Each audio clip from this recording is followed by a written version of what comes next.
नमस्कार, स्वदेश एजेंडा देख रहे हैं आप और मैं हूं आपके साथ राखी। अरावली पहाड़ियों की परिभाषा बदलने को लेकर इन दिनों सियासी, पर्यावरणीय और कानूनी बहस तेज है। देश की सबसे पुरानी पर्वतमाला अरावली को लेकर पूरे देश में बहस छिड़ी हुई है। अरावली की नई परिभाषा को लेकर विवाद है। दरअसल अरावली दुनिया की सबसे पुरानी भूगर्भीय संरचनाओं में से एक है, जो राजस्थान, हरियाणा, गुजरात और राजधानी दिल्ली तक फैली हुई है। बात यदि मामले में विवाद की करें तो इस विवाद की जड़ में सुप्रीम कोर्ट का एक फैसला है। सुप्रीम कोर्ट ने अरावली की पहाड़ियों में अवैध खनन को रोकने के लिए केंद्र सरकार से जवाब मांगा था। अदालत का कहना यह भी था कि अभी अरावली की पहाड़ियों को लेकर कोई स्पष्ट परिभाषा नहीं है और सभी राज्य अपने हिसाब से ये तय करते हैं कि वो किस पहाड़ को पहाड़ मानेंगे और किस पहाड़ पर खनन करने की इजाजत देंगे। इसी कंफ्यूजन को दूर करने के लिए केंद्रीय पर्यावरण मंत्रालय ने एक कमेटी बनाई थी और इस कमेटी ने जिन सिफारिशों के बारे में सुप्रीम कोर्ट को बताया, उन्हीं पर अब विवाद हो रहा है। सिफारिश में लिखा है कि अगर किसी एक या उससे ज्यादा पहाड़ों की ऊंचाई 100 मीटर से ज्यादा है तो ऐसे मामलों में 500 मीटर के पूरे इलाके को अरावली रेंज माना जाएगा और वहां किसी भी प्रकार के खनन की इजाजत नहीं दी जाएगी। अब 100 मीटर ऊंचाई और 500 मीटर दायरे के फॉर्मूले पर खनन बढ़ने की आशंका जताई जा रही है, लेकिन सरकार इसे भ्रम बता रही है। आरोप लगाए जा रहे हैं कि अरावली की नई परिभाषा बदलकर खनन को आसान बनाया जा रहा है, जिससे आने वाले वर्षों में ये पहाड़ पूरी तरह खत्म हो सकते हैं। चेतावनी है कि अरावली खत्म हुई तो उत्तर भारत का पर्यावरण संकट में पड़ जाएगा, लेकिन केंद्र सरकार इस मामले में सभी आरोपों से इंकार कर रही है। उनका कहना है कि सुप्रीम कोर्ट ने जिस परिभाषा को स्वीकार किया है उसे लेकर भ्रम फैलाया जा रहा है। सरकार का तर्क है कि परिभाषा स्पष्ट करने से विकास परियोजनाओं में बाधा नहीं आएगी, लेकिन सुप्रीम कोर्ट पहले ही अरावली को संरक्षित क्षेत्र मान चुका है। ऐसे में सवाल यह है कि क्या नियम बदले जाएंगे, क्या अरावली बचेगी? सवाल यह है कि क्या अरावली की परिभाषा बदलना विकास है या पर्यावरण के साथ समझौता? क्योंकि सवाल सिर्फ एक परिभाषा का नहीं बल्कि उत्तर भारत के भविष्य, पर्यावरण और जीवन का है। इस पूरे मामले में सरकार और विपक्ष में तमाम आरोप प्रत्यारोप हैं। आज विस्तार से चर्चा भी इसी पर हम करेंगे। उससे पहले दिखाते हैं आपको ये रिपोर्ट।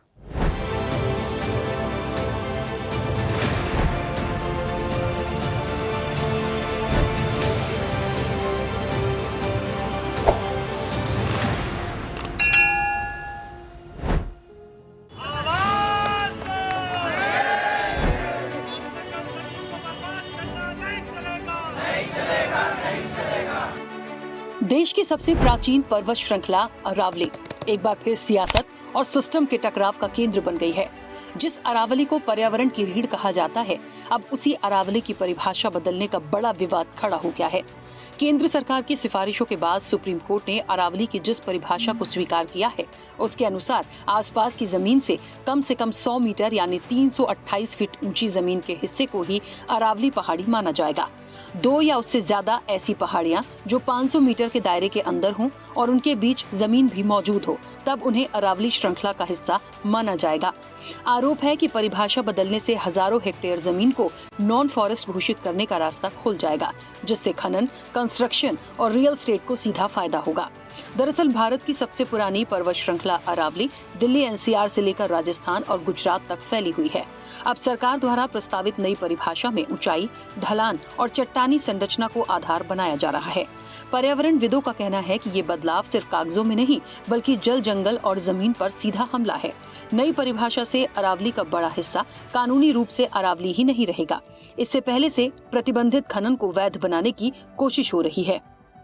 अरावली हमारी पहाड़ है, वो पहाड़ी है, वो रेत को रोकती है, डस्ट को रोकती है दिल्ली पूरे क्षेत्र में आने से। अरावली बचाना सबका अधिकार है और हम अरावली के लिए बचाने के लिए काम करेंगे। वहाँ जाएंगे जहाँ पे भी अरावली बचाने का मूवमेंट होगा, उस मूवमेंट में हम हिस्सेदारी करेंगे। माननीय न्यायालय का जो फैसला है अरावली के खिलाफ, उसका हम विरोध करते हैं। अरावली न कोई राजस्थान की, बाकी पूरे देश की दिलों की धड़कन है। मैं समझता हूँ हमारी आत्मा हमारी माँ के समान है। अरावली के साथ छेड़खानी हम नहीं होने देंगे। जनता छोड़ेगी नहीं, ना जनता भूली है।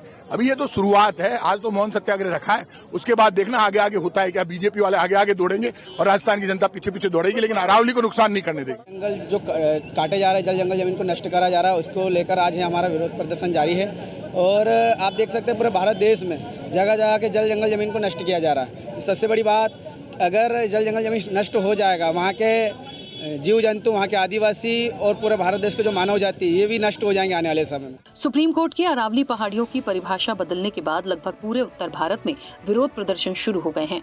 विपक्षी दल इसे प्रकृति के साथ खिलवाड़ बता रहे हैं। आरोप है कि परिभाषा बदलने से हजारों हेक्टेयर अरावली क्षेत्र अरावली की श्रेणी से बाहर हो जाएगा। इससे खनन, रियल एस्टेट, औद्योगिक परियोजनाओं, सड़क और इंफ्रास्ट्रक्चर निर्माण को हरी झंडी मिल सकती है। यानी जो इलाके अब तक संरक्षित थे वे खुले मैदान बन सकते हैं। आदिकाल से हमारे देश में है, ये किसी सरकार या किसी नेता की नहीं है, ये हमारे देश की धरोहर है। इसको अगर हम अपनी नाक के नीचे, आंखों के सामने उखड़ता हुआ, उजड़ता हुआ देख रहे हैं, हम लोग कर क्या रहे हैं? सुप्रीम कोर्ट को हमें आग्रह करना पड़ेगा, अपने निर्णय को दोबारा उस पर सोचें, क्योंकि लगातार जो 4 सरकारें हैं, गुजरात की, राजस्थान की, हरियाणा की, दिल्ली की, सारी भाजपा की सरकारें हैं, केंद्र सरकार भाजपा की है। तो जब यहाँ 4 इंजन है, चार इंजन है, फिर आप कोर्ट को आग्रह करिएगा कि संरक्षण दें और हमारा जो प्रकृति है, जो रेगिस्तान की जो फैलावट है वो रुके, प्रदूषण रुके, हमारे बायोडाइवर्सिटी है, हमारा पूरा इकोलॉजी डिस्टर्ब हो जाएगा और अरावली से पूरे एनसीआर को प्रोटेक्शन मिलता है। अरावली को लेकर बचाने के लिए नहीं, बेचने के लिए लगे हुए हैं। उनका मकसद है अरावली को बेचना। अरावली की जरूरत है, वक्त की मांग है अरावली को बचाना और बेचने में जमीन आसमान का फर्क है। हम राजनीति नहीं कर रहे हैं। जो परिभाषा आपने अपनाया है ये गलत परिभाषा है। और अभी अरावली जो हमारी प्राकृतिक धरोहर है, भौगोलिक धरोहर है, ऐतिहासिक धरोहर है और खास तौर से प्राकृतिक धरोहर है, उसको इतना खतरा है, इतना इरोजन हुआ है। और प्राथमिकता किसको देनी चाहिए? अरावली को और पुनर्जीवित करने के लिए, रिस्टोर करने के लिए, अरावली को संरक्षित रखने के लिए। इसके बजाय आप इसको बेचने में लगे हो। पूरा एरिया आता है अरावली का, राजस्थान में आता है। अधिकांश भाग राजस्थान से निकलता है अरावली का। और पूरे प्रदेश के अंदर बहुत लोगों आक्रोश भी है, हाहाकार मचा हुआ है। तो कृपा करके आप देखो किस प्रकार से आप जो ये 90% निशानों में ले लिया आपने, 90% कुछ नहीं होगा, बच जाएगी। ये खाली आपका ये भ्रमित करने वाले बयान आ रहे हैं, इससे कोई तुक नहीं है, ये मेरा मानना है। हमारा आरोप अभी भी वही है, ये 0.19% की बात नहीं है। ये 90% अरावली को बर्बाद करने का ये आपको ये फैसला साबित होगा। हालांकि केंद्र सरकार का कहना है कि नई परिभाषा का मकसद नियमों को मजबूत करना और एक रूपता लाना है, न कि सुरक्षा को कम करना। सरकार का तर्क है कि अस्पष्ट परिभाषा के कारण विकास कार्य बाधित हो रहे हैं। राजस्व रिकॉर्ड के आधार पर स्पष्ट सीमा तय करने से कानूनी विवाद खत्म होंगे और विकास व पर्यावरण के बीच संतुलन बनेगा। लेकिन जो अरावली का प्रोटेक्टेड एरिया है उसकी क्लियर डेफिनेशन अगर जो सुप्रीम कोर्ट ने करी है, सुप्रीम कोर्ट ने उसको अरावली और अरावली रेंज को geological survey of India, forest survey of India और अपना मिनिस्ट्री ऑफ एनवायरनमेंट, इनसे सर्वेयर ऑफ इंडिया, इन सब से इनकी टेक्निकल कमेटी के माध्यम से जिस डेफिनेशन को निर्धारित किया है उसमें राज्यों को स्ट्रिक्टर रूल बनाने की आवश्यकता होगी। और 90% पार्ट जो है उसमें तो आप माइनिंग एक्टिविटी से बाहर ही हो जाओगे। मैं आपको कोट अनकोट कह रहा हूं, कहीं भी कह देना 90% में तो माइनिंग हो ही नहीं सकती है। ये चीजें कोई आज की नहीं है, ये सन 2006 में भी जब कांग्रेस की सरकार थी तब भी यही नॉर्म्स तय किए गए थे। केवल उन नॉर्म्स में कुछ ढिलाई लोगों ने बरती, उसको दोबारा से सख्ती से लागू करने के लिए सुप्रीम कोर्ट ने जो कहा है, जो कमेटी ने कहा है, उसी को आगे बढ़ाएंगे। किसी प्रकार का कोई अरावली को खतरा नहीं है। जो अरावली दिल्ली के आसपास है वहाँ सारे खनन प्रतिबंधित है, वहाँ किसी प्रकार का कोई नुकसान नहीं होता, पेड़ नहीं कटते हैं। केवल दूर दराज से जहाँ खनन को लेकर के और बड़ी बड़ी पहाड़ियों में खनन किया जा रहा था इलीगली, उसको इलीगल खनन ना हो इसलिए उन्होंने कुछ नॉर्म्स बनाए हैं। दरअसल केंद्र सरकार की सिफारिशों के बाद सुप्रीम कोर्ट ने अरावली की जिस परिभाषा को स्वीकार किया है उसके अनुसार अरावली की कानूनी परिभाषा को लेकर विवाद आसपास की जमीन से कम 100 मीटर यानी 328 फीट ऊंची जमीन के हिस्से को ही अरावली पहाड़ी माना जाएगा। 2 या उससे ज्यादा ऐसी पहाड़ियां जो 500 मीटर के दायरे के अंदर हों, उनके बीच जमीन भी मौजूद हो, तब उन्हें अरावली श्रृंखला का हिस्सा माना जाएगा। जिन क्षेत्रों में पहाड़ी संरचना, ऊंचाई, ढलान और प्राकृतिक चट्टानें थी, उन्हें अरावली क्षेत्र माना जाता था, भले ही वे राजस्व रिकॉर्ड में पहाड़ के रूप में दर्ज हों या नहीं। कुछ राज्य सरकारें और विभाग चाहते हैं कि सिर्फ वही जमीन अरावली मानी जाए जो राजस्व रिकॉर्ड में पहाड़ के रूप में दर्ज हो। क्या है अरावली पहाड़ियाँ? अरावली पर्वतमाला दुनिया की सबसे प्राचीन पर्वत श्रृंखलाओं में से एक है। ये गुजरात से लेकर राजस्थान, हरियाणा और दिल्ली तक फैली हुई है। अरावली को ग्रीन वॉल, रेगिस्तान को रोकने वाली ढाल और जलवायु संतुलन की रीढ़ माना जाता है। सुप्रीम कोर्ट और एनजीटी की भूमिका। सुप्रीम कोर्ट पहले ही अरावली क्षेत्र में खनन पर सख्त रुख अपना चुका है, तो वहीं नेशनल ग्रीन ट्रिब्यूनल यानी एनजीटी भी कई बार अरावली संरक्षण पर आदेश दे चुका है। सवाल ये है कि क्या परिभाषा बदलकर अदालतों के आदेशों को अप्रभावी किया जा रहा है? अरावली पहाड़ियां एक बार फिर सियासी और पर्यावरणीय बहस के केंद्र में हैं। अरावली की परिभाषा बदलने का मुद्दा सिर्फ कानून नहीं बल्कि पर्यावरण बनाम विकास की बड़ी लड़ाई बन चुका है।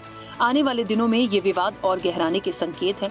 अगर परिभाषा बदली जाती है तो दिल्ली एनसीआर में प्रदूषण और बढ़ सकता है, भूजल स्तर और गिरेगा, राजस्थान में मरुस्थलीकरण तेज होगा, वन्य जीवों का प्राकृतिक आवास सिमटेगा। यानी ये सिर्फ जमीन का मामला नहीं बल्कि हवा, पानी और भविष्य की पीढ़ियों का सवाल है। बहरहाल अरावली की परिभाषा बदलना सिर्फ एक प्रशासनिक फैसला नहीं बल्कि ये पर्यावरण बनाम विकास की सीधी टक्कर है। अब निगाहें अदालतों के रुख, केंद्र और राज्य सरकार के अगले कदम के साथ ही जनता की प्रतिक्रिया पर टिकी है। चैनल हेड आरपी श्रीवास्तव के साथ प्रमोद श्रीवास्तव की रिपोर्ट।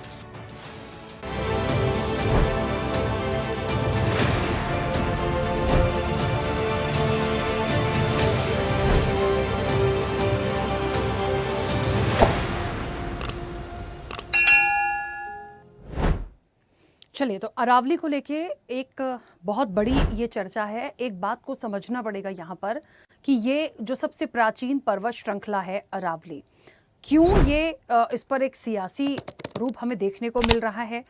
जो एक अपील गई सुप्रीम कोर्ट तक, उसको स्वीकार किया गया, फिर उसमें बहुत सारी चीज़ें आई हैं और इसको लेकर एक विवाद आया। विपक्ष का सीधा सीधा आरोप है कि कहीं ना कहीं आप खनन को बढ़ावा देंगे, तमाम चीज़ों को बढ़ावा देंगे। पर्यावरण की दृष्टि से देखा जाए तो वहाँ के भी एक्सपर्ट जो हैं वो ये कहते हैं कि आने वाला जो सिनेरियो होगा कहीं ना कहीं इस तरह से पर्यावरण को नष्ट करने की ये कोशिश और प्रयास है।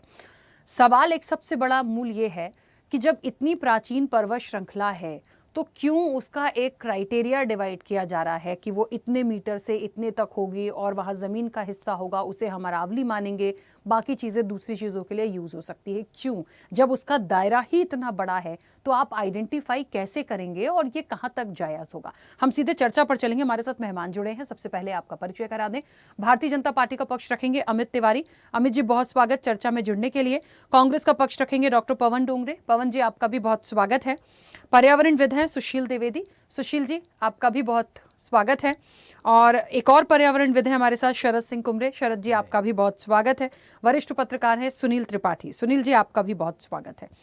मैं चर्चा की शुरुआत सबसे पहले जो पर्यावरणविद हैं हमारे साथ, आज दो लोग हैं, मैं उनसे पहले इस पूरे मामले को अच्छे से मुझे लगता है लोग समझें और क्या नुकसान हो रहा है उस चीज़ को समझें। फिर हम मूल पॉइंट पर आएंगे कि सरकार और कोर्ट के बीच के बाद ये चीज़ें आगे किस तरीके से आई हैं। सुशील जी, अरावली को हमने पढ़ा, समझा, देखा, दायरा तो इतना बड़ा है कि कहाँ हम उस 100 मीटर को नाप कर और उसका क्राइटेरिया बनाने का प्रयास कर रहे हैं, बाकी चीज़ों को छोड़ देंगे। अपने आप में इसको समझना एक बहुत गहन अध्ययन की ज़रूरत है। लेकिन ओवरऑल जो चीज़ें अभी निकलकर सामने आई हैं, ये कितनी जायज़ हैं और कितनी नहीं है, क्या हो सकता है?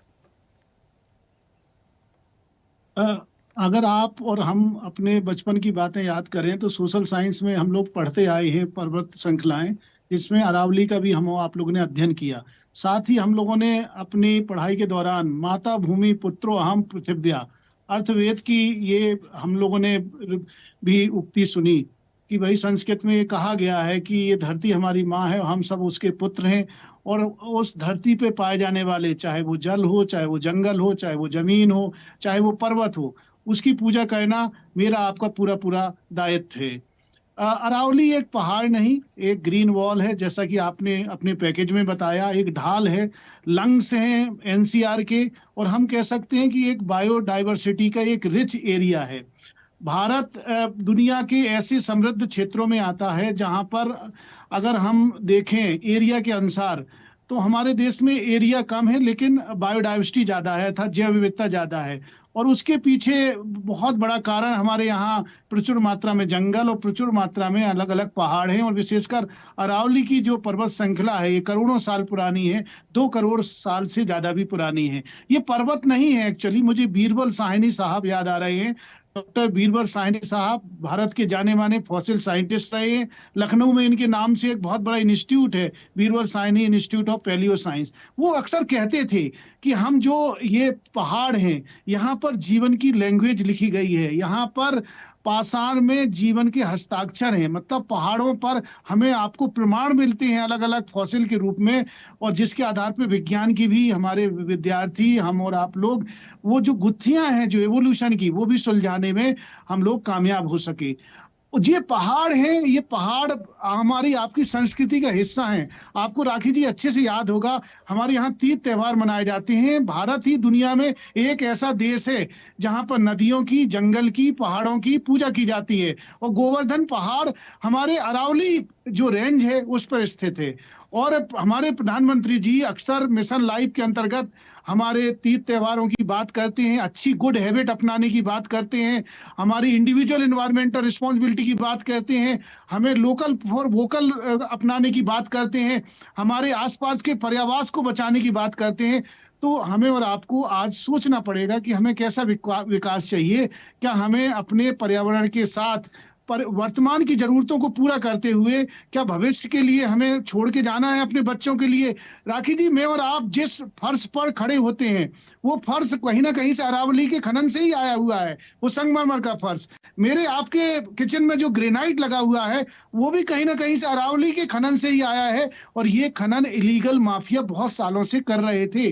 चूंकि सरकार ने अपना पक्ष अभी रखा है और उसमें ये बताया है कि वो इलीगल जो माइनिंग हो रही थी अब उसको वो रोक कर और उसके आधार पर कुछ नियम बना रहे हैं, जिसमें अलग अलग राज्यों के जो अलग अलग नियम थे, जैसे अरावली रेंज के लिए गुजरात, राजस्थान, दिल्ली और हरियाणा, ये 4 राज्य हैं जो सीधे सीधे अरावली से, पर्वत से, श्रृंखला से जुड़े हुए हैं, जिसमें राजस्थान का बहुत बड़ा हिस्सा है। दिल्ली का पूरा लुटियन जोन है जहां पर हमारा राष्ट्रपति भवन, प्रधानमंत्री आवास और इसके साथ साथ संसद भवन जैसे क्षेत्र पूरा अरावली रेंज पर स्थित है। तो अरावली एक पर्वत श्रृंखला नहीं, एक विशाल, एक हम कह सकते हैं भारत की ढाल है, जो भारत के आसपास के जो एनसीआर का रीजन है वहां जलवायु को नियंत्रित करता है, बारिश लाता है, वहां से सदा नीरा कुछ नदियां भी निकलती हैं जहां पर पानी की सुनिश्चितता होती है, रेगिस्तान जैसे रीजन में पानी को बचाए रखने में मदद करता है। और अरावली पर ऐसे न जाने कितने प्रकार के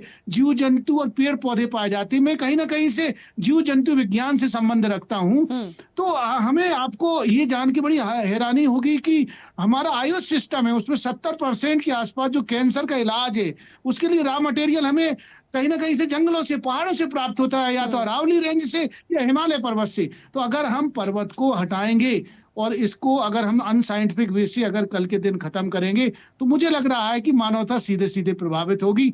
और प्रकृति, नेचर, याद रखिएगा भगवान हमारे गलतियों को तो माफ भी कर देता है, लेकिन ये प्रकृति है, ये नेचर, ये इसकी सजा जरूर देगी। आज नहीं तो कल हमें और आपको इसके लिए तैयार रहना पड़ेगा, प्रतिकूल थपेड़े सहने के लिए।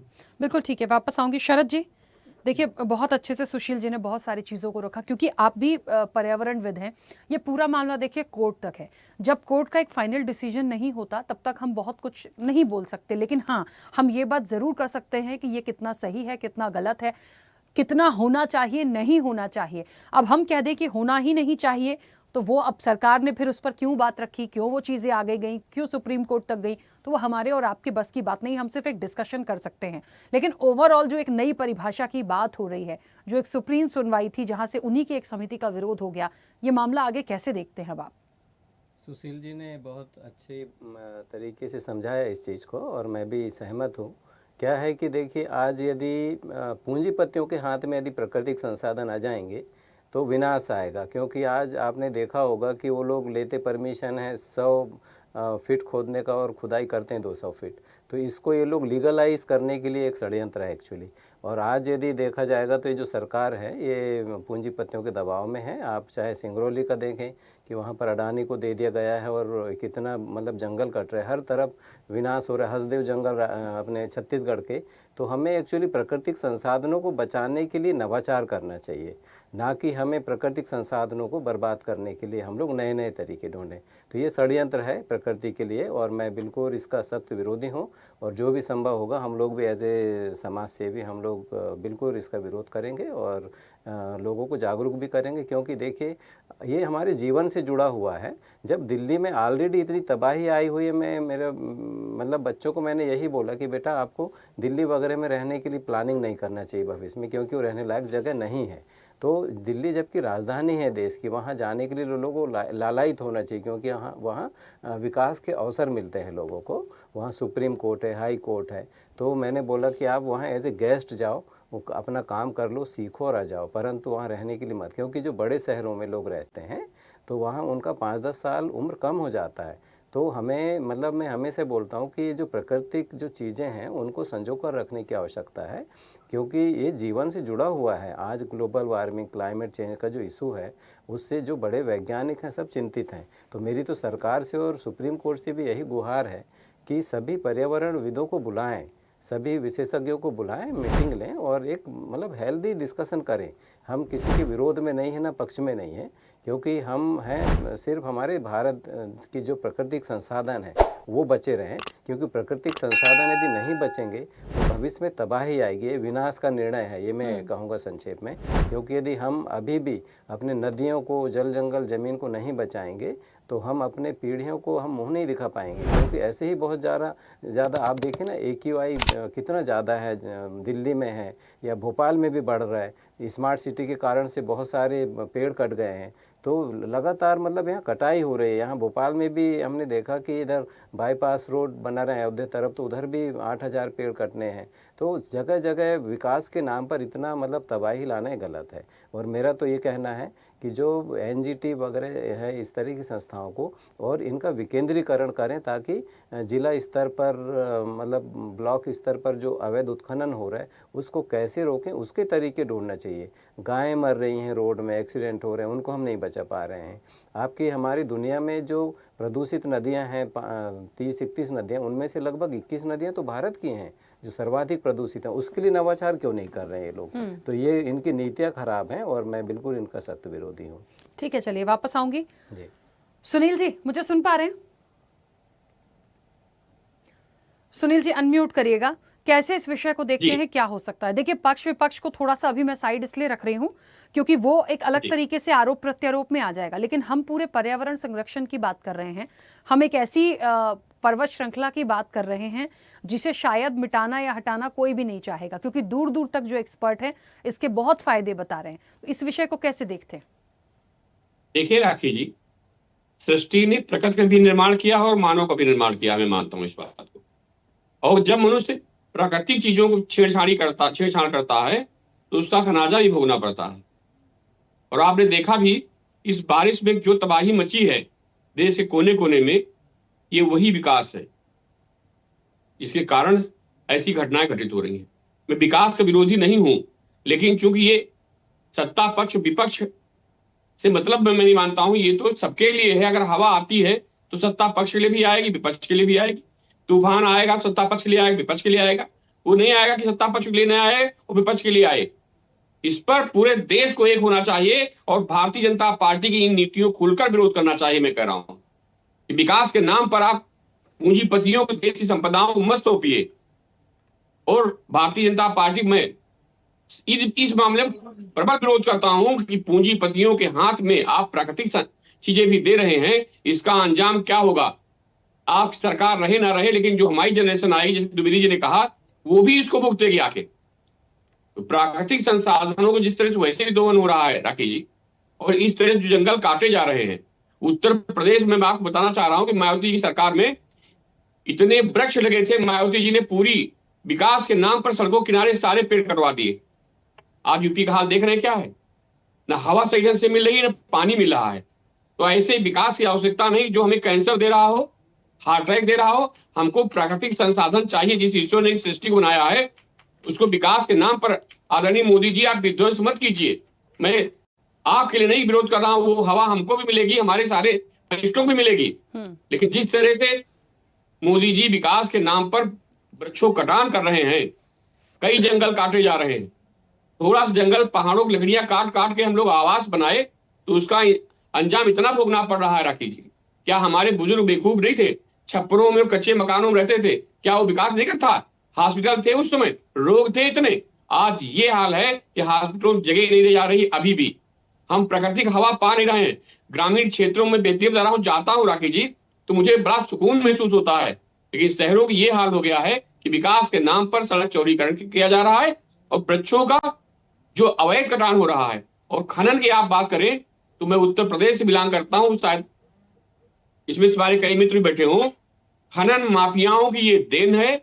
सरकार को कहीं न कहीं गुमराह करके प्राकृतिक संसाधनों का दुरुपयोग किया जा रहा है। और खनन माफियाओं को ये हाल हो गया उत्तर प्रदेश में कि एक अधिकारी को उनकी गाड़ियों पकड़ने के लिए पुलिस अफसर को बेस बदल कर जाना पड़ा। तो इस तरह से आप वृक्षों कटान मत कराइए। अगर प्रकृति ने बनाया है, फिर अरावली के तो इतिहास, अगर आप इतने लोग मेरे बैठे सब बुद्धिमान बैठे राखी जी, अरावली के तो इतिहास हम लोग बचपन में पढ़े हैं। राणा प्रताप भी जोड़ा गया अरावली को। लेकिन आज भारतीय जनता पार्टी किस तरफ जा रही है विकास के नाम पर, मैं इस बात का विरोध करता हूं और सबको विरोध करना चाहिए। जी राखी जी। ठीक है, वापस आऊंगी। अमित जी मुझे सुन पा रहे हैं? अमित जी? जी राखी जी, आवाज आ रही है। हाँ अमित जी, अब मैं क्या पूछूं आपसे कि क्यों चाहते हैं, क्यों इसका मापदंड हुआ, क्यों इसका पैमाना तय किया जा रहा है? मामला क्योंकि मैंने पहले ही कह दिया कोर्ट में है, बहुत कुछ नहीं कह सकते।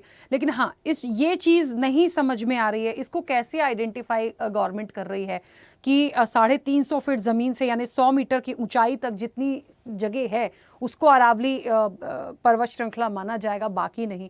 उसका दायरा तो देखिए कहाँ से कहाँ तक है। तो ये एक मूल प्रश्न आएगा ही आएगा कि बाकी की जगह का क्या, क्यों उस पर खनन होना है, क्यों उस पर बाकी चीजें होनी है। अब कैसे इसको जस्टिफाई करेंगे? राखी जी देखिए, आपने भी अपने शुरुआती रिपोर्ट में दिखाया कि 4 राज्यों तक, 39 जिलों तक और 1,47,000 स्क्वायर किलोमीटर तक ये पूरा का पूरा विस्तार है। पर जिस तरीके से अरावली की चिंता पैनल में सभी पैनलिस्ट को है, मुझे बहुत अच्छा लगा कि सभी पर्यावरण को संरक्षित करना चाहते हैं, उसे बचाना चाहते हैं और भविष्य को कुछ देकर जाना चाहते हैं। लेकिन आप ये चीज को समझिए कि अरावली केवल जंगल नहीं है, केवल पहाड़ नहीं है। अरावली में किले भी हैं, फोर्ट है, अरावली में लेक है, अरावली में रिजर्व फॉरेस्ट एरिया है, प्रोटेक्टेड फॉरेस्ट एरिया है, अरावली में मंदिर भी है, अरावली में शहर भी है और अरावली में क्रिटिकल मिनरल भी है जो देश की आवश्यकता भी है। पहली बात। दूसरी बात, जिस तरीके से मैंने सभी पैनलिस्ट को सुना, उनकी चिंता जो खनन पर थी, तो देखिए अरावली के जैसा कि मैंने बताया 1,47,000 स्क्वायर किलोमीटर का जो क्षेत्रफल है, उसके मात्र 217 किलोमीटर के एरिया पर ही ये पूरा का पूरा खनन हो रहा है, जो कि अगर इसका कैलकुलेशन करेंगे तो आई थिंक 0.2% के आसपास ये आएगा या उससे भी कम। तो उतने एरिया पे हो रहा है, पहली बात। दूसरी बात, आप देखिए ये जो 100 मीटर की जो परिभाषा है, ये जियोलॉजिकल सर्वे ऑफ इंडिया के इंटरनेशनल स्टैंडर्ड रिचर्ड मर्फी के द्वारा दिया गया है। और इसमें सुप्रीम कोर्ट का अभी जो ये फैसला आया है, उसमें उस फैसले में ये भी कहा गया है कि चारों राज्यों में, चाहे गुजरात हो, राजस्थान हो, हरियाणा हो, दिल्ली हो, इन चारों राज्यों में अरावली के लिए जो डेफिनेशन है उसको समान होना चाहिए। कहीं भी अलग, किसी राज्य में अलग या किसी पहले जैसा था कि राज्य दर राज्य इसको अलग अपने अपने तरीके से डिफाइन कर देते, वो नहीं होना चाहिए। तो जो 100 मीटर का जो ये आया है, ये इसके फैलाव से लेकर, आप अगर पहाड़ को देखेंगे तो पहाड़ सीधी डंडी नहीं होती है, पहाड़ का एक फैलाव होता है। तो अगर आप उस फैलाव से लेकर आप ऊंचाई तक जाएंगे तो उसको 100 मीटर का माना गया है। अगर उसके अंदर भी 20 मीटर नीचे तक अगर उस पहाड़ का रेंज जाता है तो वहां से लेकर ऊपर तक वो नापा जाएगा। और उसके बाद आपका अगर वो उस रेंज में नहीं आता है तो 500 मीटर तक कि 500 मीटर के पूरे क्षेत्र को भी अरावली समझ लिया जाएगा और उस पर भी कुछ नहीं हो सकता है। दूसरी बात। तीसरी बात ये कि जिस तरीके से अभी मैं आपको 4 जिले बताऊंगा, जैसे कि उदयपुर, यहाँ पर 99.89% पर जाकर भी माइनिंग नहीं होती है। राजसामंद में 98.9% पे नहीं होती है।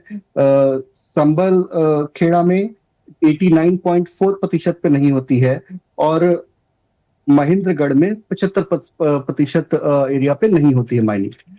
तो इस तरीके से इन एरियाज में आपके रिजर्व, टाइगर रिजर्व्स हैं, लेपर्ड रिजर्व्स हैं, रिजर्व फॉरेस्ट हैं, सेंचुरीज हैं, ये सारी चीजें हैं। तो इन सभी चीजों को देखते हुए ये सारी चीजें इतनी और दिल्ली में तो खैर माइनिंग बंद ही, अरावली के रेंज में आप माइनिंग कर ही नहीं सकते हैं, वो तो पूरी तरीके से बैन है। तो जिस तरीके से ये एक भ्रम फैलाया जा रहा है कि माइनिंग हो जाएगी, अरावली को खत्म करने की साजिश हो जा रही है, पूंजीपतियों को दिया जा रहा है, तो ऐसा बिल्कुल भी नहीं है। हम एक साइंटिफिक और सस्टेनेबल माइनिंग की तरफ हम ज्यादा फोकस्ड हैं। किसी भी तरीके से इकोलॉजिकल बैलेंस और जियोलॉजिकल बैलेंस को बिगाड़ा नहीं जाएगा। और अंत में मैं एक बात कह दूं कि जिस तरीके से आज कांग्रेस पार्टी इस चीज को लेकर मुखर हो रही है आम जनता की, तो मैं समझ सकता हूं कि उनकी जो निष्ठा है पर्यावरण के प्रति वो बहुत गहरी है और वो इस चीज को इससे बहुत चिंतित हैं और दुखी हैं। लेकिन कांग्रेस पार्टी की इस पूरे चीज पर जो प्रक्रिया है वो बहुत ही मतलब डबल स्टैंडर्ड है, एक तरीके से कह लिया जाए तो। क्योंकि मैं आपको 2-3 घटनाएं बताता हूं।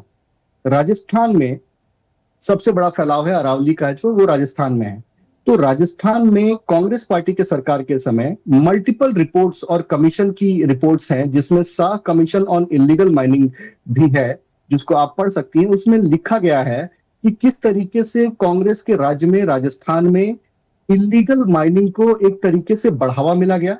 कांग्रेस के भ्रष्ट और लचर रवैये के कारण वहां पर जो माइनिंग का जो नेक्सस है वो बढ़ा, और कांग्रेस और माइनिंग माफिया का जो ये नेक्सस है ये पूरे के पूरे राजस्थान में एक तरीके से ऑपरेट करता रहा कांग्रेस की सरकार में। उसके बाद हम आते हैं हरियाणा में।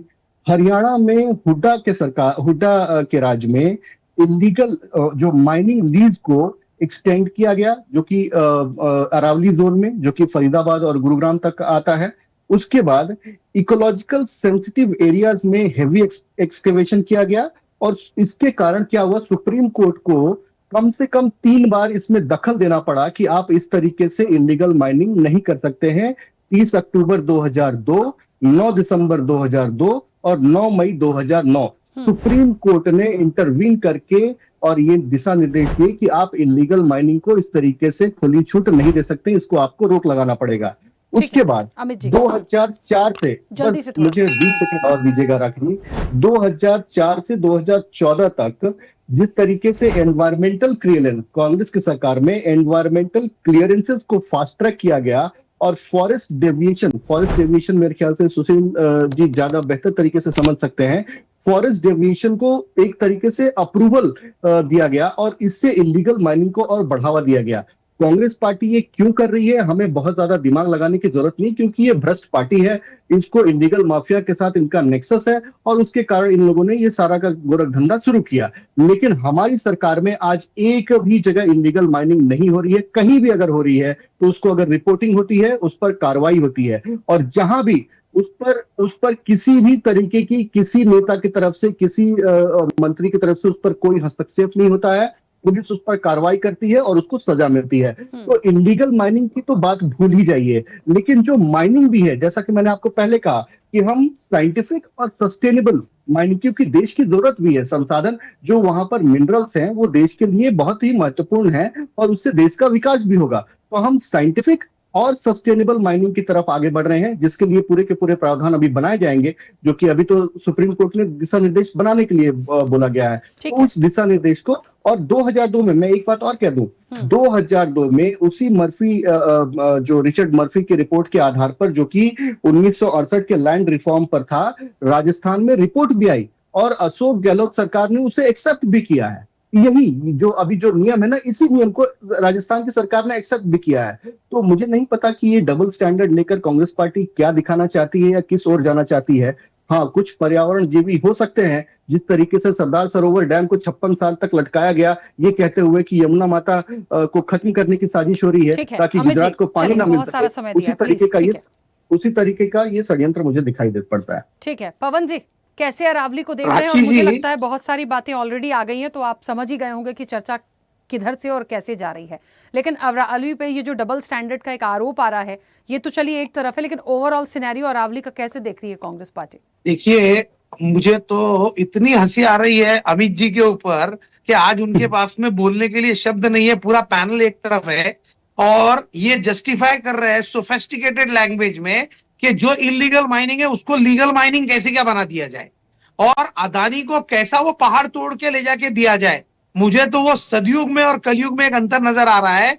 सदयुग के अंदर आपको अगर याद आ रहा होगा तो हनुमान जी जाकर पहाड़ लेकर आते हैं संजीवनी बूटी का, ताकि मूर्छित लक्ष्मण को बेहोशी से उठाया जाए। और आज अरावली के पहाड़ को प्रधानमंत्री पूरे हाथों से स्वरूप कर रहे हैं अदानी जी को।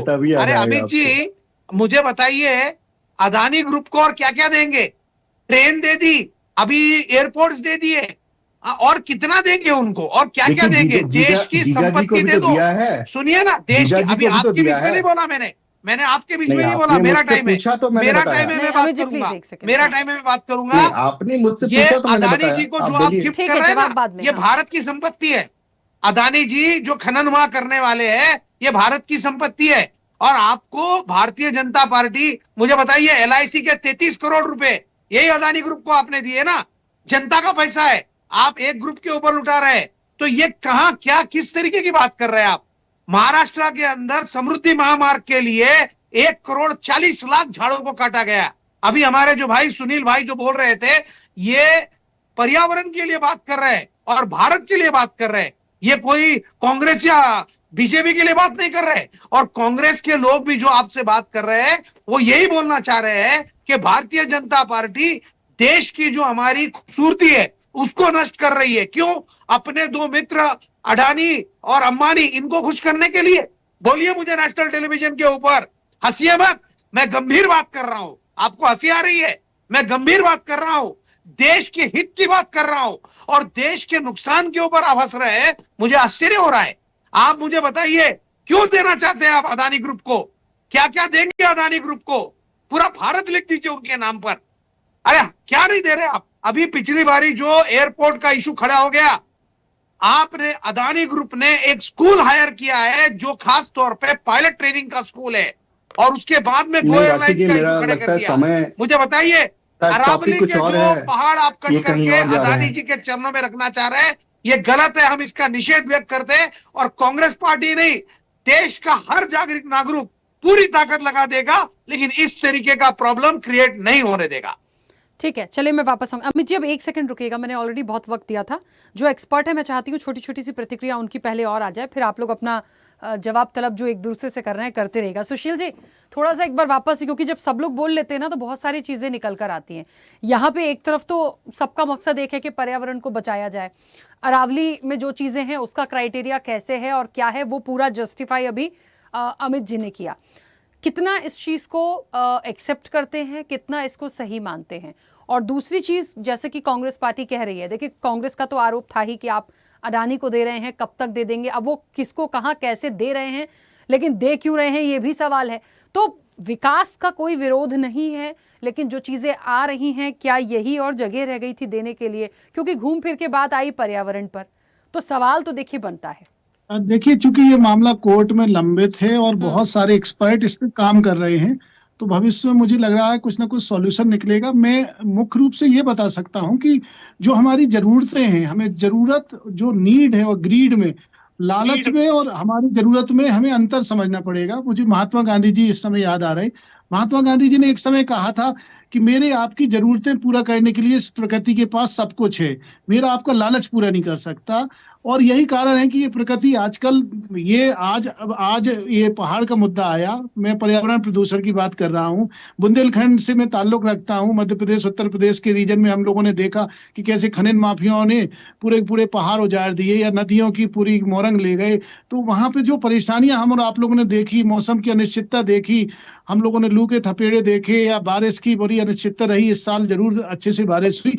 तो मैं उस तरफ कह रहा हूं कि हमारा जो लालच जो बढ़ रहा है, सभी राजनीतिक दल, सभी व्यक्ति इस बारे में सोचे और अपनी भी इंडिविजुअल एनवायरमेंटल रिस्पॉन्सिबिलिटी, जिसके अंतर्गत मिशन लाइफ एक सरकार का बहुत अच्छा कार्यक्रम चल रहा है, उसके बारे में भी सोचें कि क्या मैं और आप, हम अपने तरफ से क्या अच्छा कर सकते हैं इस धरती को बचाने के लिए, क्या इस धरती का वैभव लौटाने के लिए हम और आप लोग क्या प्रयास कर रहे हैं। एक दूसरे को अगर हम दोषारोपण करेंगे तो ये कहीं ना कहीं से मुद्दा राजनीतिक चीजों में तब्दील होगा।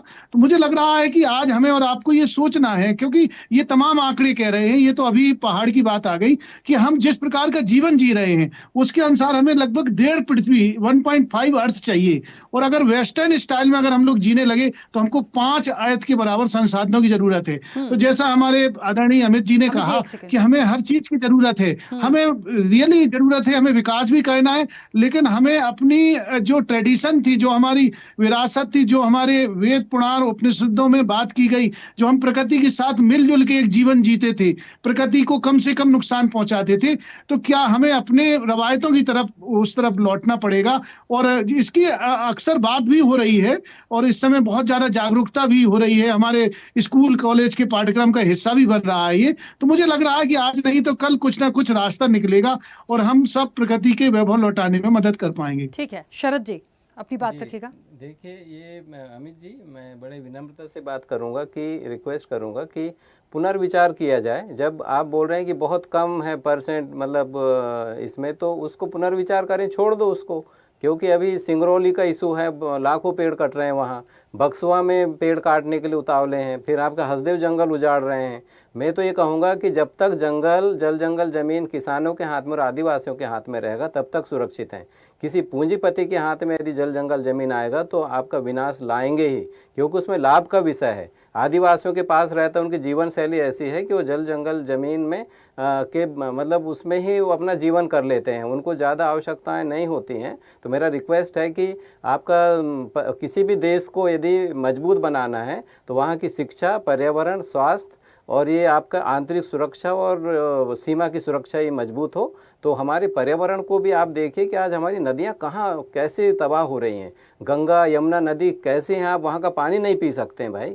तो आप उस पर नए नए नवाचार करवाइए ना अपने प्रधानमंत्री जी से या आपकी सरकार से, तो हम बिल्कुल साथ देंगे। क्योंकि बहुत दुख होता है कि दिल्ली जाने में हमें तकलीफ होती है, हम अपने बच्चों को वहाँ नहीं रखना चाहते हैं। तो ये इस पर पुनर्विचार किया जाए और सभी पर्यावरणविदों को बुलाएं देश भर से, उदारता से, और सभी से सलाह लें। और अभी जो पत्रकार हैं आपके सुनील जी, तो इन्होंने बड़ी अच्छी बात कही कि भाई देखिए, ये पर्यावरण का विषय राजनीतिक नहीं होना चाहिए, इसमें नेगेटिव राजनीति नहीं होना चाहिए। इसमें यदि कांग्रेस वाले भी यदि मुद्दा उठा रहे हैं तो अच्छा मुद्दा उठा रहे हैं, क्योंकि हम खुद भी जो है, जब कांग्रेस के खिलाफ अन्ना हजारे का आंदोलन हो रहा था तो हमने यहाँ आमरण अनशन किया था, हमने साथ दिया था। भले ही वो जो आरोप लगा रहे थे कि 2G और ये सब घोटाला हुआ है, परंतु वो मतलब कोई जेल में नहीं है, सब मतलब प्रूव नहीं हुई चीज़ें। तो हंगामा तो बीजेपी वालों ने उस समय किया था और हम लोगों ने साथ दिया था, हमें पता ही नहीं था कि क्या हो रहा है। तो ये चीज़ों को समझिए कि ये देश का मुद्दा है, मतलब हमारे जीवन से जुड़ा हुआ है और इसके लिए किसी को समझौता नहीं करना चाहिए। इवन आप लोगों को भी सपोर्ट करना चाहिए। आप पार्टी को मतलब बाद में रखिए, पहले देश की चीज़ों को रखिए, ये मेरा सुझाव है। ठीक है, सुनील जी अपनी बात रखिएगा, अनम्यूट करिए जी। प्रकृति से जब मनुष्य खिलवाड़ करता है तो उसे बड़ा आनंद आता है, लेकिन प्रकृति जब खिलवाड़ शुरू कर देती है तो तबाही का रूप ले लेती है। फिर कहना चाह रहा हूं कि इस बार बारिश अच्छी हुई, हमारे सारे मित्रों ने कहा, लेकिन बारिश साथ साथ उत्तराखंड से लेकर हिमाचल तक क्या तबाही आई, इसका आभास तो वहां रहने वाले लोग कर रहे होंगे, हमको आपको आभास नहीं है। भूकंप आते हैं, कैसे आते हैं, उसमें भी पर्यावरण कहीं कहीं अहम भूमिका निभाता है।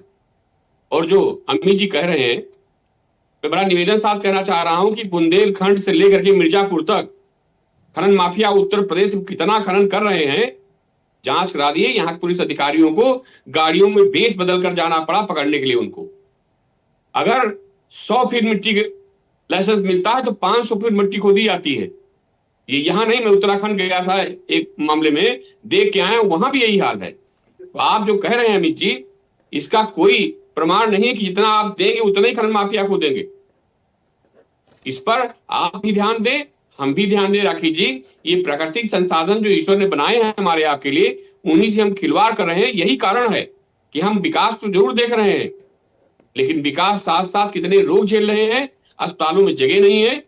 आप जरा जाके देखिए, हम लोग तो मीडिया के लोग हर जगह जाते हैं, वीआईपी लोग क्या हो तो फ्रांस अमेरिका चले जाएंगे, हम कहाँ जाएंगे अपनी मिट्टी छोड़ के। जो आपने कहा जल जंगल जमीन, वास्तव में सत्य है। हम गरीबों के लिए, हमारे देशवासियों के लिए वही जीविका है, और उसको छोड़ के हम विदेश दे सकते हैं। इसको माननीय सर्वोच्च न्यायालय को भी गंभीरता से सोचना चाहिए, देश के हित में, किसी पार्टी के हित में नहीं, देश के हित में और 140 करोड़ लोगों के हित में सोच के निर्णय करना चाहिए। क्योंकि आप भी, न्यायाधीश भी यही रहते हैं, हम भी यही रहते हैं, लेकिन अडानी जैसे लोग हैं, इनके तो कहीं कहीं और भी व्यवसाय हैं और कहीं जा सकते हैं। हम आप कहाँ जाएंगे? आप देख रही हैं, आप जंगल से शेर निकल निकल के हमारी बस्तियों में आ रहे हैं, उनकी हत्या हो रही है। ये भी पर्यावरण का एक कारण है। हम उनके घर तो उजाड़ रहे हैं, बड़ा अच्छा लग रहा था हमको। आज वो हमारे घरों में आ रहे हैं तो हमें दिक्कत हो रही है। ये सब गंभीर मामले राखी जी, आपने ऐसा मुद्दा उठाया, इसके लिए धन्यवाद आपको, आपके चैनल को, कि सारे देश को इसका विरोध करना चाहिए। मैं बड़ा निवेदन साथ करना चाह रहा हूँ कि हवा और पानी किसी जात, धर्म और पार्टी को देख के नहीं मिलता है, सबके लिए एक समान है। जी बिल्कुल। एक और बहुत अच्छी बात है, खबर ये भी आ रही है कि जो केंद्र सरकार है उसने नई माइनिंग लीज जो है अरावली पर, उस पर कड़े तौर पर फिलहाल सख्ती से मना कर दिया है कि अभी ऐसी कोई चीज नहीं होगी। दूसरी चीज ये भी है कि अरावली पर किसी भी तरह का खनन नहीं होगा। ये एक अच्छा फैसला है। यदि ये सारी चीजें लगातार हो रही हैं, मतलब यदि सरकार इस लाइन पर आगे बढ़ रही है, तो मुझे लगता है ये बहुत अच्छा डिसीजन होगा। हम इसका वेलकम कर सकते हैं। हाँ सुनील जी, एक सेकंड। हाँ अमित जी कुछ कह रहे हैं? हाँ बोलिए, एक सेकंड अमित जी। हाँ बोलिए। नरेंद्र मोदी जी हमारे पहाड़ों की पूजा करते हैं, वृक्षों की पूजा करते हैं, और पूजा करने के बाद अगर उनकी हत्या हो रही है तो ऐसे प्रधानमंत्री को मैं नाटकीय प्रधानमंत्री कहूंगा। चाहे जिसको बुरा लग रहा हो, वो वास्तव में प्रकृति साथ नहीं है। उनको खुल के आना चाहिए। जिन वृक्षों की आप पूजक बात करते हैं, पहाड़ों पूजक बात करते हैं, हमारे वेदों पुराणों में, अभी सुशील जी ने बहुत अच्छी बात कही कि चर्चा की गई है। आप देश के प्रधानमंत्री है, टीका तो हमारे इतने बहुत लंबा लगाते हैं, तो प्रकृति को संभालने का, संरक्षित करने का नैतिक दायित्व तो भी आपका है। आप विकास कीजिए, मैं उसका विरोध नहीं कर रहा हूँ, लेकिन विकास के साथ प्रकृति का विनाश न कीजिए। कोई और रास्ते निकालिए, जितनी आपको आवश्यकता है उतना ही कीजिए। लेकिन नरेंद्र मोदी जी के नेतृत्व में जितना वृक्ष काटे गए, मैं मानता हूँ, कांग्रेस में प्रवक्ता नहीं हूँ, ठीक है, कांग्रेस का मैंने बहुत नजदीक से देखा है। ठीक है जी, हाँ चलिए, क्योंकि समय की सीमा है, मैं चाह रही हूँ। हाँ अमित जी जल्दी से अपनी बात रखिए। जी राखी जी, मैं मुझे 30 सेकंड का मौका दीजिएगा। देखिए, अगर आप भारतीय जनता पार्टी के भावना की बात करें तो पिछले 3-4 सालों से स्वयं प्रधानमंत्री जी अरावली में जाकर वृक्षारोपण का जो पूरा का पूरा कार्यक्रम है उसको लीड करते हैं। दूसरी बात, 2 साल से तो हमारा ही मूवमेंट चल रहा है ग्रीन अरावली को लेकर, जो भारतीय जनता पार्टी मूवमेंट चला रही है। तीसरी बात, अभी कुछ दिन पहले ही आपने जो अभी जो रिपोर्ट बताई, जो अभी रिपोर्ट आई है, जो सरकार ने कदम लिए हैं, वो कदम अनायास ही नहीं आया है। अभी 2 दिन पहले ही उदयपुर में बैठक हुई थी सारे के सारे 29 डीएफओस के साथ, और उसके साथ ये सारे जो निर्णय लिए गए, सबके साथ सलाह मशवरा करके ही इस निर्णय पर पहुंचा गया है। और तीसरी बात, अभी जो बात निकल कर आई कि किस तरीके से जो 2G और 3G की किसी ने यहाँ पर बात की, तो वो जो सारे रिपोर्टों पर जो भारतीय जनता पार्टी ने उस समय उठाया था, वो CAG के आधार पर उठाया था, और अनियमितता पाई गई थी, इसीलिए ना CAG ने उनको अपने रिपोर्ट में दर्ज किया था और उसी मसले पर गया था। मामला लीगल था, कोर्ट में कुछ चीजें प्रूफ हो पाती हैं, नहीं हो पाती हैं, सजा मिली नहीं मिली, वो सब पे मैं उस आज टॉपिक पर नहीं जाता हूँ। तीसरी बात और आखिरी बात मैं कहकर समाप्त करता हूँ राखी जी, कि जिस तरीके से इलीगल जो गोरख धंधा, करप्शन का जो गोरख धंधा है, वो कांग्रेस पार्टी में चला करता था, अब उसके दिन लद गए। और जो लोग भी ये कहते हैं कि आपने अदानी को दे दिया, अंबानी, अरे भाई वो इसी देश के नागरिक हैं, वो यहीं पे व्यवसाय कर रहे हैं और यहीं के नागरिकों को वहां पर काम करने का अवसर दे रहे हैं। आप अपने आप कम से कम उनका अभिनंदन नहीं कर सकते हैं, तो कम से कम उनकी एयरपोर्ट पे चाय पी के देखिए जरा क्या कीमत उसकी है। जी पिया है हमने, और उस जगह पे तो उस आपको जगह आभास पे नहीं होगा? ये तो नहीं हम जैसे लोगों को एक तो मौका नहीं मिलता तो आभास होता है काफी और चाय की किस तरह क्या कीमत है उसकी। मैं उत्तर देता हूँ सुनील जी मैं इनका। पिया हूँ, एक बार पिया हूँ, उसके बाद मैं पिया भी नहीं, क्योंकि मैं उसको अफोर्ड नहीं कर सकता, दूसरी बात। और तीसरी बात, आप देखिए पर्यावरण की अगर इतनी चिंता है तो हमें तो सबसे पहले कार चलाना छोड़ देना चाहिए, सुनील जी बाइक चलाना छोड़ देना चाहिए, बाइक चलाना छोड़ देना चाहिए, क्योंकि आप जो धरती के नीचे से पेट्रोल निकालते हैं वो सब भी प्रकृति के ही संसाधन है, किसी ना किसी काम आते हैं। पेट्रोल निकालना छोड़ देना चाहिए, समुद्र पे बोट चलाना छोड़ देना चाहिए। ऐसे तो बहुत है। आप कच्चे मकान में रहिए, कच्चे मकान में रह के पर्यावरण का संरक्षण कीजिए, आसपास पेड़ लगाइए, कौन रोक रहा है आपको? लेकिन आपको रहना भी पक्के मकान पे है, आपको जाना भी वेस्टर्न स्टाइल में है, आपको नहाना भी शावर में है। काटेंगे बाढ़ आई, पक्के मकान कच्चे मकान दब के मर जाएंगे तिवारी जी, बहुत लोग मर जाते हैं, मैंने गाँव में देखा है, मजबूरी है। ठीक है, चलिए सुनील जी और अमित जी प्लीज 1 मिनट रुकिए, पवन जी को अपनी बात रखने दीजिए, वैसे ही समय हो गया है, बाढ़ प्लीज। को आने से रोकते हैं। ठीक है, हाँ पवन जी कंप्लीट करिए जल्दी से। देखिए, खनन का कॉन्ट्रैक्ट अदानी को दिया जाएगा, ये हम आज ही प्रिडिक्ट कर रहे हैं, क्योंकि देश सब जानता है। और ये कितने भी सोफिस्टिकेटेड लैंग्वेज में बोल ले, पर्यावरण को तकलीफ देने का काम नरेंद्र मोदी जी कर रहे हैं। ये उन्होंने नहीं करना चाहिए। अपने मित्र को संरक्षण नहीं देना चाहिए और उसको ऐसे टेंडर्स नहीं देना चाहिए। अभी सुनील जी ने जो कहा, जीजा जी को देना आप खुद चाहिए। बता रहे हैं कि मैं एक जीजा बार जी चाय को पीने देना के बाद चाहिए। चाय नहीं पी सकता, तो हटाइए ना उनको जीजा वहां जी से। को देना चाहिए। देश के हर आदमी को एयरपोर्ट पे चाय पीने दीजिए ना साहब। सारा एयरपोर्ट अदानी देश मैनेज पे नहीं हर करता आदमी है, को एयरपोर्ट सभी पे चाय एयरपोर्ट पीने अदानी दीजिए। मैनेज नहीं ये करता हमारी है। मानसिकता है। कांग्रेस के और टाइम में क्या क्या एयरपोर्ट पे एयरपोर्ट पे जाना 10 रुपए चाहिए, की ये मिल रही कांग्रेस थी? की मानसिकता है। कांग्रेस के हमारी समय पे क्या मानसिकता ये नहीं है एयरपोर्ट कि देश में थी? सिर्फ अदानी और अंबानी के चलिए जेब ठीक भरने है, चाहिए। अभी फिलहाल हम इस चीज को देखें कि खनन पर सख्त पाबंदी, सरकार कह रही है कांग्रेस के अरावली समय में पे कोई क्या खनन एयरपोर्ट नहीं में 10 होने रुपए की चाय मिलती देंगे, थी? नई माइनिंग जो लीज है उसको भी रोका गया है, कुछ शुरू नहीं होगा। मतलब धीरे धीरे ये काम 500 कर की रहा है। मिलती थी। देखिए यदि ऐसे ही जो अभी एक्सपर्ट 250 की हैं, जो मिल रही है। पर्यावरणविद हैं, अपनी बात को रखते हैं, क्योंकि मामला जाके कोर्ट में भी पिया है, ये, हो आपके सकता पास है तो अच्छा corruption का डिसीजन बहुत होगा। पैसा होगा। सर जाने दीजिए ना, काला धन भी क्यों होगा। इस पूरे मामले में देखिए पर्यावरण के हिसाब से बहुत सारी अरे ये चीजें आ गई। कांग्रेसी चोर है राखी जी। अब आप लोग अब फिर व्यक्तिगत हो गए सर। का पैसा रखा है। 70 साल से कांग्रेस ने काला राज धन किया, भर सिर्फ भर के रखा है। 130 करोड़ रुपए हमारे पास नोट अकाउंट में बंदी है। चलिए चर्चा को मैं और रोकूंगी, आगे और करने कुछ डिसीजन जो इस पर आ रहे हैं कोर्ट की तरफ से और क्या आता है हम आने वाले समय में देखेंगे, क्योंकि जो अंतिम फैसला होगा वो सर्वोपरि होगा, क्योंकि फैसले पर तो हम उसके अगेंस्ट नहीं जा सकते। ठीक है, आप सभी का बहुत शुक्रिया इस चर्चा में जुड़ने के लिए। देखिए पक्ष विपक्ष, मैंने शुरुआत में ही कहा था, इनके पास आरोप प्रत्यारोप के अलावा कुछ नहीं होगा। जो शंकाएं या आशंकाएं जताई जा रही हैं कि अडानी को दे देंगे और ऐसा उन्हीं के साथ तमाम चीजें हो रही हैं, अरावली को खत्म कर देना चाहते हैं, तो देखिए मामला कोर्ट में है और बहुत सारे निर्णय जब होते हैं, बहुत सारी जब सुझाव आते हैं, जब एक बड़ा विरोध होता है और एक आवाज उठती है, तो उस पर विचार भी किया जाता है। बिना विचार के, बिना सुझावों के, बिना लोगों को सुने कोई एक डिसीजन नहीं हो सकता, तो हमें इसके लिए थोड़ा इंतजार करना चाहिए। बाकी जो केंद्र सरकार की तरफ से अपडेट है वो आपको हमने बताया ही कि फिलहाल अरावली में कोई खनन नहीं होगा। नई माइनिंग लीज की जो बात है उसको भी रोका गया है। हो सकता है धीरे धीरे एक अच्छा रिजल्ट हमें दिखे। चर्चा में इतना ही, बने रहिए स्वदेश न्यूज के साथ। सबसे पहले देश।